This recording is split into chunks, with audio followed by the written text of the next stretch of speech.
Moo! So this has been stirring things a little. One of my subs sent me this. Over 100 million views amassed. Holy sweet Moses. A Mickey D's commercial in Japan of all places.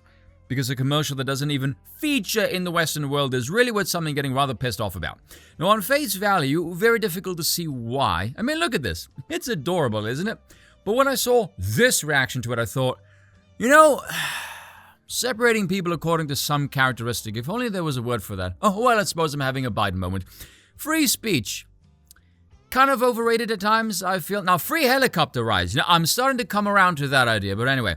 Hats off to Lauren Southern for giving arguably the worst take on the Twitter about this, since been deleted. I wonder why. Arguing about Japan's declining birth rates, that it is not this trad paradise the West seems to think it is, etc., etc. Lauren, honey, you're supposed to be the smoking hot conservative lass with a brain. Women. You think we don't know Japan is degenerate as sin selling used underwear and lewd adult entertainment featuring tentacles? We weren't born yesterday, you know.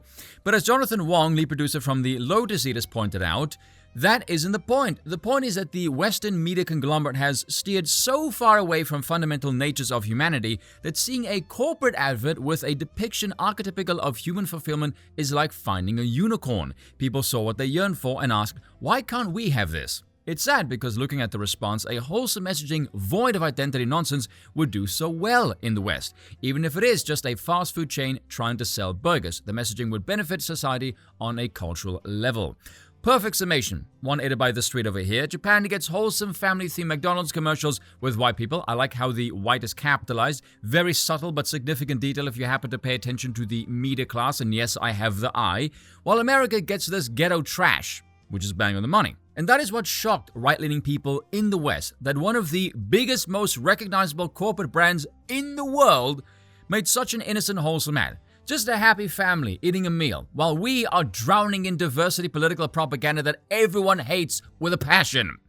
Seems even the right is going through a process of purity filtering of sorts, just not in terms of ideological rigidity as much as it is simply political competence, or cultural recognition perhaps. I will say though, some of the tweets have been downright insane, saying, oh, why do the two girls look alike? Because it's a mother and daughter, you twats. I know biology is extremely difficult, nay, impossible for you to understand, being demented and all of that, but still. Other responses have been hilarious. One said the people who hated this had siblings from different fathers. Just, damn, spicy. But the one that my friend sent me, the one that seemed to kick off the response, was this one. Basically, Japan is the holy grail for white supremacy because it's relatively racially homogenous, hence based, and family-orientated ads like these play into the trad wholesale community image many associate with Japan and find lacking in the West. Am I the only one that finds it amusing this nitwit associates Asia as a hub of white supremacy? Which makes no fucking sense at all, whilst also acknowledging it features the family orientation and tradition they yearn for. So it's not a race thing then, it's their civilization's social order. Apparently this one doesn't understand that is fundamental to the identity of any nation. Ethnicities, blood and soil, family-based structure is how we have survived and forged nations practically since the dawn of time, called monarchies. Because when Europe spreads and civilizes the world, that's imperialism and how dare we conquer. But when those same incompetent idiots can't manage European rule once they get their independence, destroy their states via corruption, and so end up flooding our prosperous lands because they suck, even though the vast majority of people do not want them here, oh, suddenly it becomes, oh, you must like the diversity, you bigot. Fuck off! Oh, speaking of bigotry, I almost forgot. Check this one out. Same person. Not a shock if they think Japan is white supremacy. Naturally, they are going to be discriminatory against the Asians as well. Again, are we surprised? No. But anyway, one of my friends did ask me, do I think the ire from this kind of tweet is real or just ideology-based? Not that it matters either way, if I'm being honest. I'll just be blunt. If you saw that advert that doesn't even feature in your country, and you have this compulsive triggering to find political fault with it, you are a mentally unstable cultist. You are deranged. You are an insufferably miserable wanker. So let's discuss it, shall we? If you want to take a deeper dive into this, 3 books I would recommend that can take you from curious newbie to at least flirting with semi-professional, perhaps beyond gifted amateur. Jacques Sellou's Propaganda, Eric Ritter van Corneleden's Leftism, and Uncle Ted's Industrial Society and its Future. All 3 will help paint a picture of leftism in a nutshell.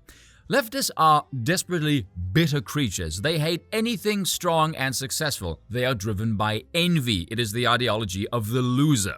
And you can see this in our politicians as well. Look at people like Gavin Newsom, or Keir Starmer, or Justin Trudeau. Just pathetically unimpressive specimens. So why does this ad annoy them so much? Simple. If you read Ellul, he speaks about something called atomization.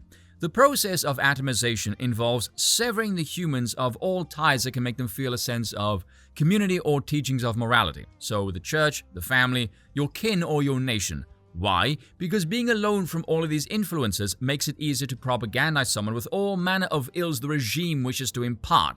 In this case, to whittle them down to being nothing more than mindless consumers. Why? Because they're easier to control then. Now, as far as the ideology goes, in reality it's useless without power animating it. There's no way the cringe fringe would ever get anywhere without serious cash backing it.